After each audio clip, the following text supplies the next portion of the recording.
Hello everybody. Welcome to Psych and Law. What are we going to talk about? Let's talk about the trial process. And I think one takeaway that's going to occur out of this is perception is everything. And I mean, if you want a foundational psychological principle, perception is part of the formula here. So let's talk about the trial process, and this is strangely lecture 8.1. So fascinating numbering convention or not. This is inexorably tied to the third dilemma. What is the trial process for? And basic question, to discover the truth or to resolve conflict? So, what is the purpose? To discover the truth? To resolve conflict? But notice then, I'm kind of laying this out as an or question, and or questions always imply that they're mutually exclusive. It's one or the other. One or the other. Could it be both? Could it be neither? And those are obviously, anytime we're given that forced choice with the conjunction or, there are two other possibilities, both or neither. So, are the two mutually exclusive? Or is the trial process to create meaning? So we're going to kind of go down the path of neither. It's not about truth, it's not about conflict, it's about to create meaning. Or could it be to provide a sense of justice or stability, right? In an uncertain world, is the court one place that may be certainty? Does it serve as a teaching device? That is, we use this process of advocating justice to teach others how to behave or how not to behave. What is it? Well, Homework 6 on the horizon. Here it comes straight at you. Okay, so here's an example table. This is part A of Homework 6. What are you going to do? Well, you're going to put your names along the top column. I've supplied some names, but I don't think those are your names necessarily. So you might want to then fill out your own names. But for the example, what does Boots think? Hey, Boots, what do you think? Is the trial process to discover the truth? And Boots is going to put in her Y or N, yes or no. I think Boots is kind of skeptical. She might be a little cynical, so she might be no in this case. Boots, do you want to say hello to everybody? Come here, sweetie. Come here, Bootsy. She's going, oh, what the hell are you doing to me? Why are you doing this? This is Boots, okay? Boots. Yeah, Bootsy. All right, so Boots, what do you think? You going to go yes or no? She's not going to tell us, but she's going to hang around here, and we're about an hour away from feeding time, so I got cats circulating all over the place, looking at me like, you feed us soon, or we're going to knock you down and eat you for dinner. Anyway, go ahead, everyone in the team, put your names across the top, and then go. Do you believe it's to resolve conflict, to create meaning? This gives me a sense. When I look at these, when I look at your homework, then it gives me a sense of what people's general perceptions are. A very rudimentary system for collecting data. But let's talk about then, if the trial is a search for truth, then what has to happen? What assumptions must be met for this to be true? And a lot of times the way to understand what someone's saying to us is, okay, this is your principle, this is what you're saying, this is kind of your end result of your reasoning, but what are the assumptions that underlie that? And sometimes people base huge arguments on the basis of very flawed assumptions. And if we get down to the assumptions, then we see that the argument tends to fall apart. So the trial is a search for truth, then indicates that the trial is a rule-governed confrontation between the prosecution and the defense in which the truth will emerge. Well, okay, we know the trial is a rule-governed process, and the judge is there essentially to enforce the rules and enforce order, right? And it's a confrontation between the prosecution and the defense, yes, but is it designed to have the truth emerge? Well, this rests on the three assumptions. That what happened can actually be known. And that may or may not be the case, right? That one is able to discern the truth from the two sides presented. And when I say one, I'm specifically referring to a juror, right? Or collectively the jurors, or the judge if it's a trial by a judge. That is, you're going to get two different versions of the truth typically, one from the prosecution, one from the defense. Is it possible that we can determine which is which, right? can the jurors or the judge be impartial and unbiased? And if that's not possible, then it's unlikely that the truth will emerge. And this comes to us from Miller and Bolster, circa 77. And we see that much of the thinking in your textbook in this lecture come from their theorizing. So, the trial then is a test of credibility. If you use the trial as a rational process that not only weighs the evidence, but assesses the truthfulness or the meaning of the evidence. So yeah, we look at the evidence, but do we actually look at what the evidence means or what it implies? And remember, we talked about that case where the forensic science pointed out that, hey, this guy's semen matches this blood type, and people go, wow, that must indicate he's guilty. But remember, the second part of this story was, but this is true of 2/3 of the men in the United States. So it really is a non-piece of evidence, if you will. It's not a credible piece of evidence. Are the people listening to the evidence able to determine the credibility, the value of the evidence? It assumes that jurors or judge can assess the truthfulness and competency of witnesses, and when there are inconsistencies, that they're even capable of reconciling those inconsistencies. Can they assess the quality of evidence presented and understand the impact of evidence omitted, which is right up the alley of what I just said, right? And when we think about the O.J. Simpson case, which is a famous case, Barry Scheck used the DNA evidence, right? He assaulted the DNA evidence and other pieces of evidence. Like, for whatever reason, when they asked O.J. to try on the blood-stained glove in court, and then they had him, so he didn't taint the evidence, put on a latex glove, and then try to fit the glove over, and it's like Johnny Cochran, if I believe, said at that point in time, if it don't fit, you must acquit. Well, that's an insane presentation of evidence when you consider it. There's a million reasons why the glove might not have fit, and it means nothing. But can the jurors actually rationally determine the nature of the evidence? Okay? And again, can they be free from preconceived ideas, biases, and able to correct for biases when they're discovered to exist? And note that when we talked Wilson and Brecky, when we talked Dan Gilbert in the previous lecture, notice how iffy this last proposition is. So, homework 6 then. Let's go to part B. Give an example of what might interfere with the juror meeting the 3 assumptions below. So, give me an example of what might interfere with a juror's ability to assess the truthfulness and competency of witnesses and reconcile the differences. And this is wide open. There can be literally dozens of causes that one could list here. Part B, assess quality of evidence presented and understand the impact of evidence omitted. Give an example, right? And then again, on C, again, be free from preconceived ideas, biases, able to correct for biases when they're discovered to exist. The best examples, though, that you can use, and I will say this throughout the course, right? The best examples you can use then reference back to course material, right? So to the extent that we can use evidence rather than opinion to support our assertions for these homework questions, so much the better. Okay? Now, let us test the proposition that the trial is not a search for the truth, but is a conflict-resolving ritual.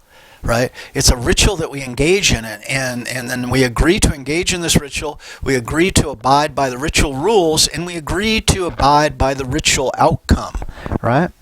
So, this shifts then from the sense of doing justice and transfers it to the psychological realm of creating a sense that justice is being done. That we elevate this ritual, our perception of this ritual is it's a legitimate ritual that fulfills these needs, and now that we've made that assumption, we perceive the process that we observe to filling that function. The perception that our legal system works. And like I said at the beginning, perception is basically everything.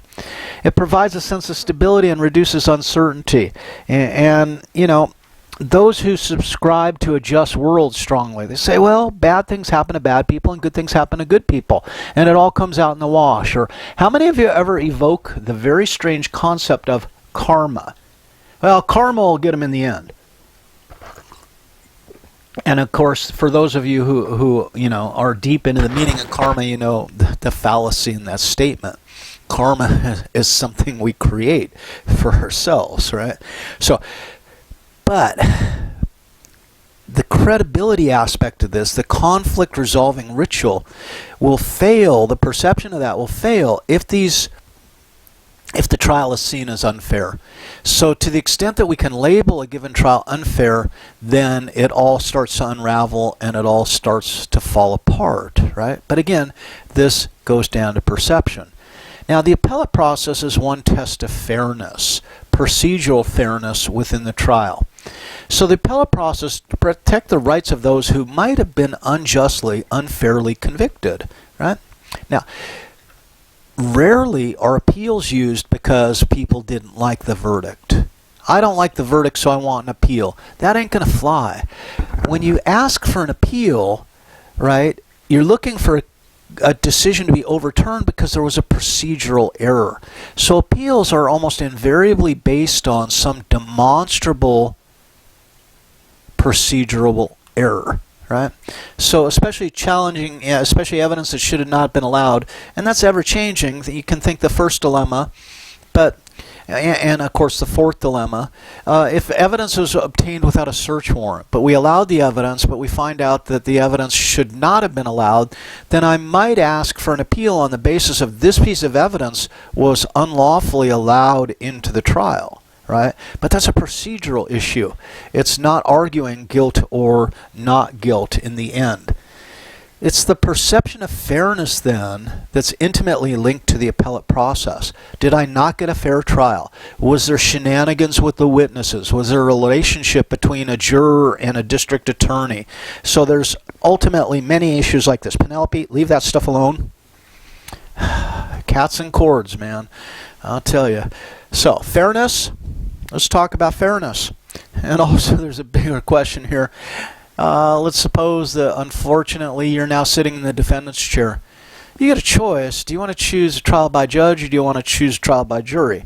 Let's leave the opinion aside because we might have some empirical data to shed light on this decision. Trial by jury, though, is certainly perceived as more fair because greater thoroughness by the jurors, perhaps, better representation in the community. Remember, it's a jury of your peers.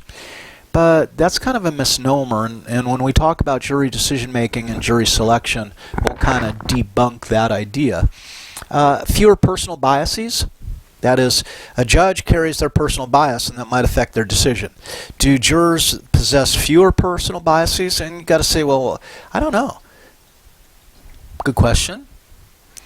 But here's the deal. There might just be an averaging effect. That is, if we have biases for and we have biases against and we have 12 members on the jury, maybe the biases for and against just kind of average each other, cancel each other out, or not. More on that when we get to jury decision making. Well, one way to answer this question then is we can look at the agreement between trial by jury or judge. Do judges and jurors agree? So what we can do is we look at a jury trial. Penelope, I think once was enough. So we can look at the outcomes of jury trials, and then we can give those trial transcripts to a judge and ask them how they would rule, right? And then we can make the comparison. Well, according to Calvin and Zeisel, first time this was done in '66, way back then, judges and juries agreed about 75% of the time, and that's over a large number of cases. In this case, N was 3,500 cases. Of the 25% of the cases where there was disagreement between the judges and juries, about 6% were hung juries. So it was a tough call, right, for that portion of them. But I think what we really want to know is who gives us the better deal? Judges or juries? We see that they agree most of the time. 25% of the time they don't agree, but that still doesn't tell me, do I want a judge or a jury, right? In most of the discrepant cases where the jury was more lenient than the judge, 83% judge convictions, 64% jury convictions. So now it's like, okay, this is some information I can use. Thank you finally for getting to that. The idea is that juries will tend to be more lenient in the cases that are kind of iffy, right? Only 2% of the cases where the judge would have ruled not guilty did the jury rule guilty. And in that case, it's like, yeah, I'm going with trial by jury. Now, A more refined look might look at the type of cases, etc., but we're not getting that refined. Where do these discrepancies, though, where do the differences come from? Okay, well, what do we know? Judges may have access to the defendant's prior record, while juries maybe have not seen that information. Okay, so that might then bias the judge. Juries perhaps are more easily swayed by attorney quality. Let's face it, judges see attorneys all day long. They know the attorneys, so they're not so affected by the quality of the attorneys. When jurors are, looking at a court case and it's kind of a one-up, they may be more easily influenced on the quality of the attorney. As to evidence, what do we know? Well, simple disagreement over the meaning of evidence could be at the source. But think about it. Two different judges could disagree as well, so judge versus jury there isn't really an explanation. Let's look at the issue of jury sentiments, and it's going to lead us to another portion of our homework. Some juries, just believe the crime is too trivial. Three-strike laws exacerbate this effect. Let's face it. The 3 strikes and you're out in California was designed to finally take care of career criminals. Before that, they used the term revolving door justice system. That is, you get convicted, you go to prison for a little while, you're let out, you reoffend, and it's just this revolving door. What 3 strikes you're out was designed to do is say, hey, you committed 2 violent felonies, right? Now if you get out, any crime, a non-violent misdemeanor is a 3rd strike, and you go to prison for the rest of your life. 3 strikes, you're out. But now imagine being a juror, and you have this guy, that committed a violent offense as a 19-year-old, and he was in prison for 15 years, and then he gets out and commits another violent offense, and now he's in prison for, 25, 30 years. The guy's like 65 years old. He's got no job skills. He finally is let out, and he's homeless. He's not doing too well, and he steals some food from a store. Non-violent misdemeanor. 3rd strike, you're out. What do you do as a juror? Because now you're thinking, man, if we drop the hammer on this guy, if we call him guilty, he's going to go to prison for life, essentially for stealing food. That might be tough to do. So the crime is too trivial with what's on the table in terms of penalty. Now, sometimes law is seen as unfair, or crimes are viewed as viewed as unpopular. So in this case, we don't want to prosecute like it's the 1970s, and in California, this guy was arrested for a joint. He had a cannabis cigarette, right? So he's arrested. Penalty for simple possession of cannabis in the 1970s in California would be a felony, 2 years minimum. So this guy had a reefer. Are we going to put him in jail for 2 years? And people are going, no, I can't go there. That doesn't make any sense at all, right? Now, other place where sentiments enter into the decision-making process might be civil cases where there's large awards. And here we might have companies that are seen operating with impunity, companies that appear not to care. And someone has sued them, right, because they believe the company is liable for some damage. Well, the jurors see this company as just doing whatever the hell they want, and they might then, be biased towards the plaintiff, that is the person bringing the suit against the company. So we have this stage that's set with a sympathetic defendant versus a sympathetic plaintiff versus the unsympathetic corporate entity. We need to change that. I thought I changed that. Excuse me for stepping out of there, but that's bugging me.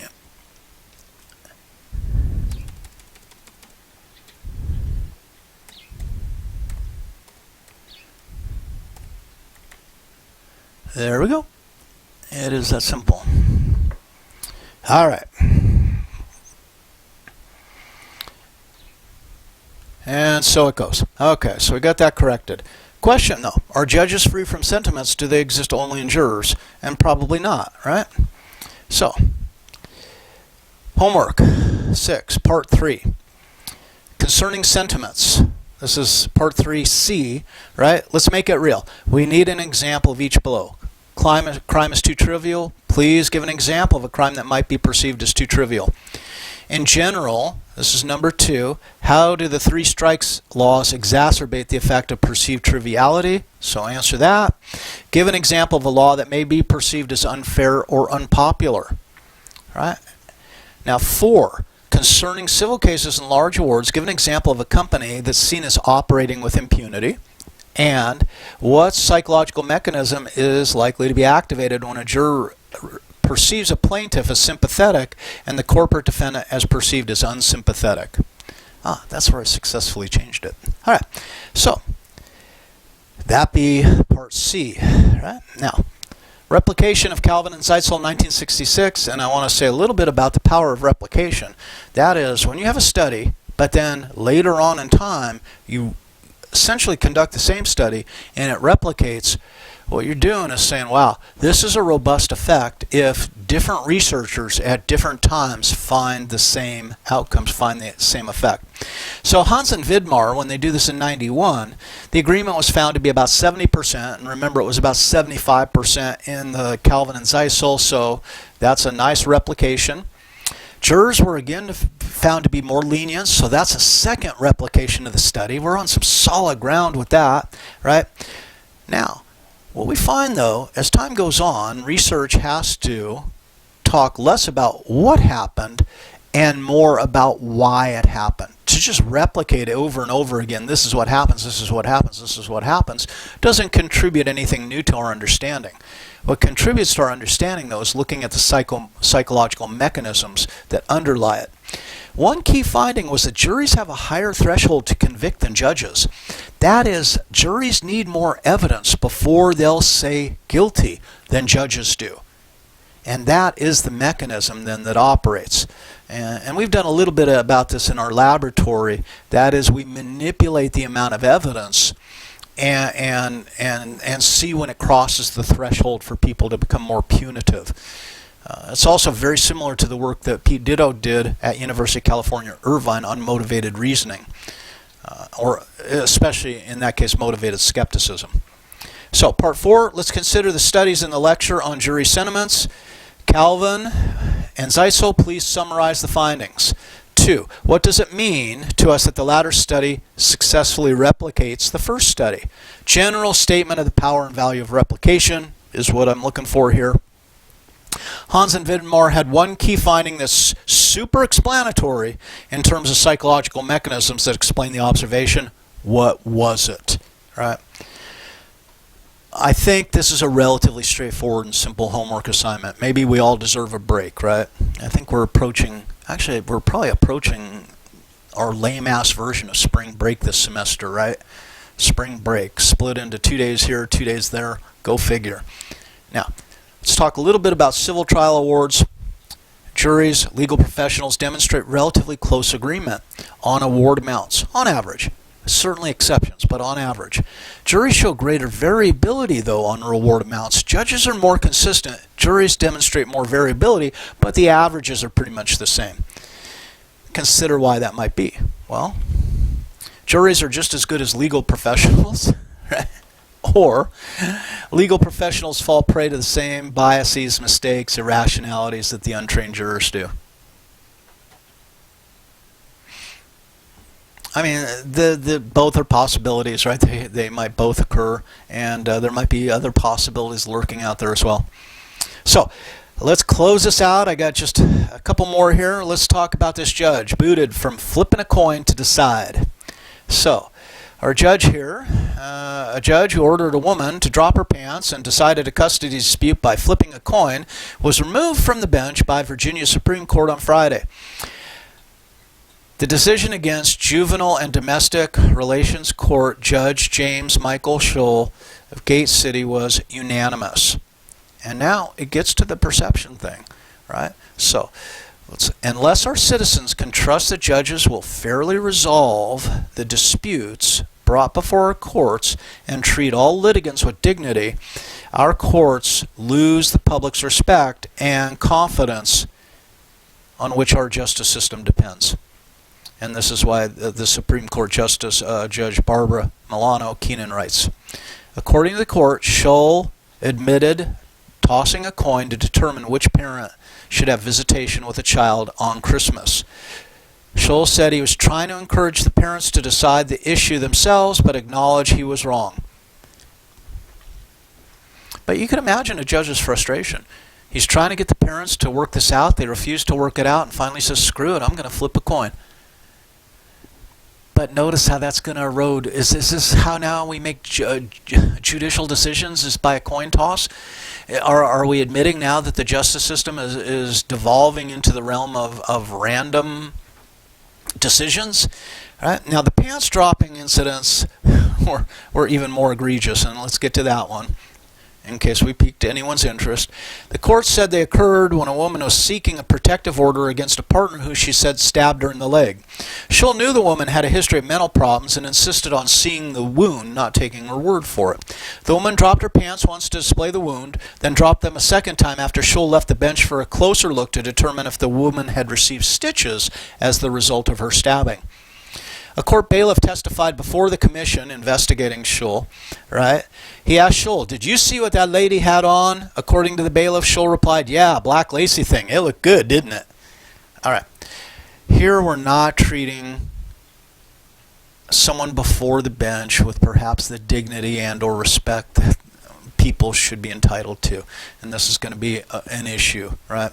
So, it was, I guess, in a way of showing to them that I intended to make a random decision that was totally impartial, but I couldn't have picked a worse way to do that regarding the coin toss.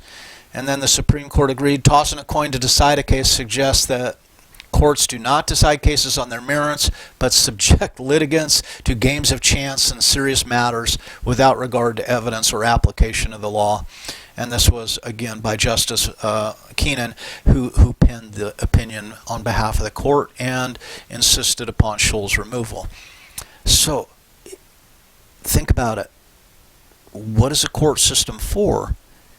And really, this revolves around our perception of what it's supposed to do and how it fulfills the role of what we believe it's supposed to do. There we go. Short homework assignment on this one. So I hope you have a great day. I'll see you later.